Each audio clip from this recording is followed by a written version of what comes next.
Hello mga bossing, kayo po ba mga bossing ko isa sa mga nag-aantabay kada sumasapit ang mga unang araw mga bossing ko ng Martes at Biyernes o unang pasok mga bossing ko ng kada buwan mga bossing. Pwede nyo itong gawin kahit anong buwan basta sa mga unang araw. Saktong-sakto ngayong unang araw na ito mga bossing ko ng Biyernes ng buwan ng Agosto. Kung kayo po'y napakarami mga pagsubok na pinagdadaanan, nito nakalipas na buwan ng July ay siya magbababay ka na sa mga problemang yan.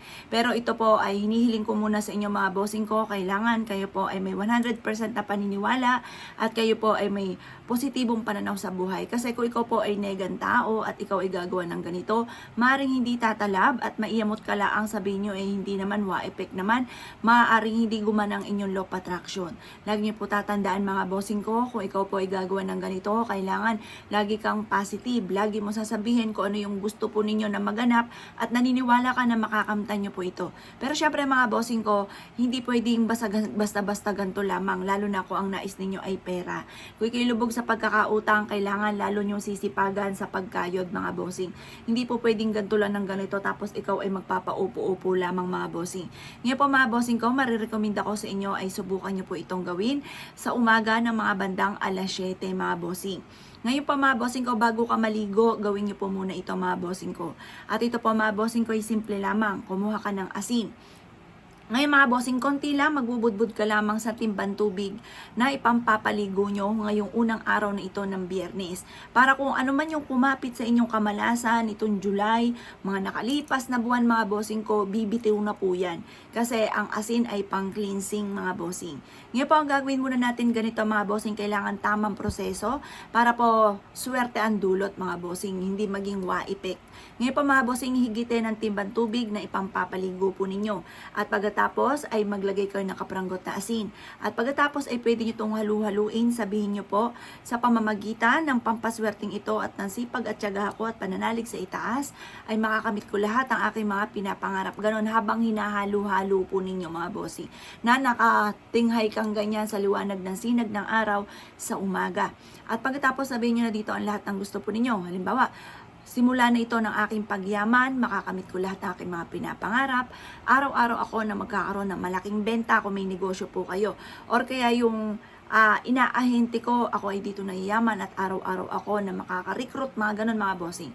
Or kaya po mga bossing ko, naghanap ka ng trabaho or mapalokal or abroad man po yan, sabihin niyo po kayo ay matatanggap kagad sa inyong trabaho.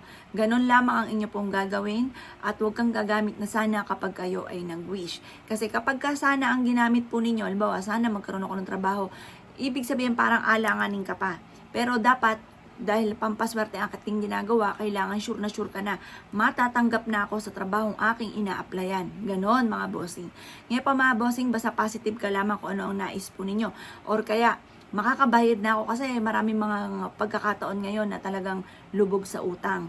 Kumbaga, i-wish po natin, makakabayad na ako sa aking mga pagkakautang at kailanman na hindi na ako mamumblema tungkol sa mga bayarin at makakabayad na ako sa agad-agad sa lahat ng aking utang. Ganon po mga bossing.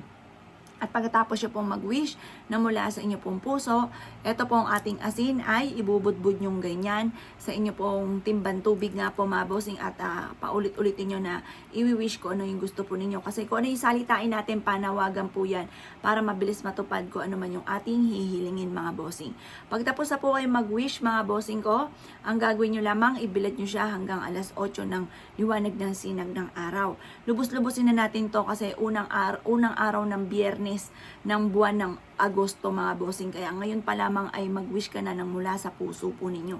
At pagkatapos nyong ibilad po yan, higitin nyo na sa inyong CR at maligo ka na. Pagkatapos po mga bossing, habang binubuhos nyo po yan, kailangan mga bossing, wag mauubos po yon hanggang sa huling paliligo po ninyo, yung huling buhos. Or kaya po, maligo ka muna ng walang ganon. Tapos, yung pinaka-pinali nyo, yun ang buhos ng buhos mga bossing. Proven po yan mga bossing. At kayo mismo ay maa-amaze sa dami ng mga blessing na darating sa buhay ninyo. Matapos nyo po itong gawin. Kayo mismo yung hahanga. Yung ba tipo na dati, mailap ang swerte, habol ka ng habol sa swerte. Gumagawa ka ng mga pamamaraan, pero parang laging malas at malas pa rin. Nakaranas na po ba kayo ng ganon? Ngayon po mga bossing, eto naman. Kapag nagawa nyo po ito, parang lagi ka namang ia-adya or nagagawa mo yung mga bagay na hindi mo inaasahan na dito pala ikaw ay magiging matagumpay. Kumbaga, wala naman sa isipan nyo na magtinda magtinda ng ganito, wala sa isipan nyo na mag-vlog, or kaya po wala sa isipan nyo na kayo po yung magtinda ng damit, or kaya kahit anuman po yan mga bossing, or kaya ng mga prutas, or magluto po kayo, tapos binenta po ninyo, tapos yun, bigla kayong pumatok, yung bang iniaadya ka, kung saan lagi ikaw ay suswertihin yung pong ganun mga bossing. Hindi yung dati-rati masipag ka naman, lahat na inirakit ninyo, pero parang ang ilap ng swerte, lagi ka pa rin minamalas, yun po yung ibig ko pong sabihin nung hindi mo pa ito nagagawa. Pero matapos nyo po itong gawin, basta positive ka lamang, ayudahan lagi na salitain ng mga magaganda, kayo mismo ay maa-amaze dahil parang iniaadya ka. Yung ba tipong hindi mo akalaing nagawa mo na yung pala dito ka asenso, yung mga ganun mga bossing. Yung aking mga sinishare sa inyo mga bossing ko ay base sa aking karanasan. Lahat ng aking mga sinishare na kinukwento ay base sa aking karanasan. Ako po mga bossing ko, at marami na rin syempre mga boss ko na nagpatotoo.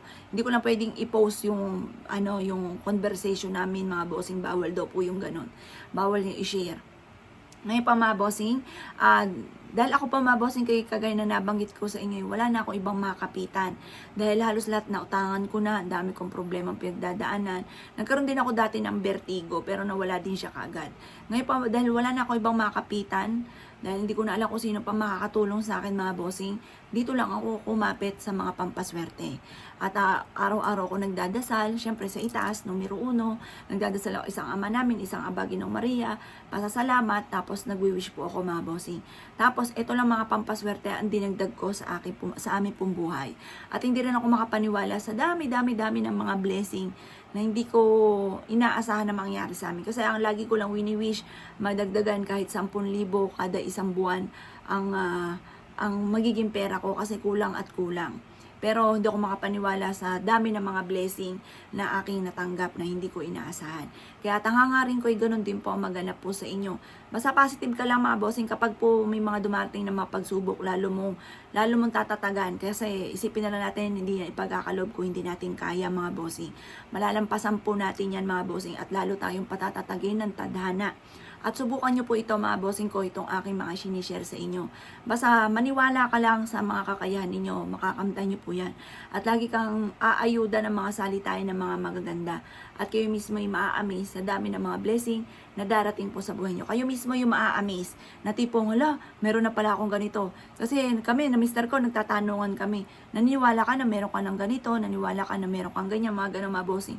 Parang lutang ba, yung parang ang alam mo lang sa buhay mo, kumayod, ngayon magtrabaho, tapos ayun nga yung mga blessing, parang hindi mo kinakount yung mga blessing niyo hanggang sa magigulat ka na lang isang araw na, ayan na, ang dami na pala, yung meron ka na palang ganito, na dati-rate, tinitignan mo lang, pinapangarap mo lang, na dati-rate, talagang nagsimula ka sa scratch, wala ka, tapos ngayon hindi ka makapaniwala sa mga blessing na darating.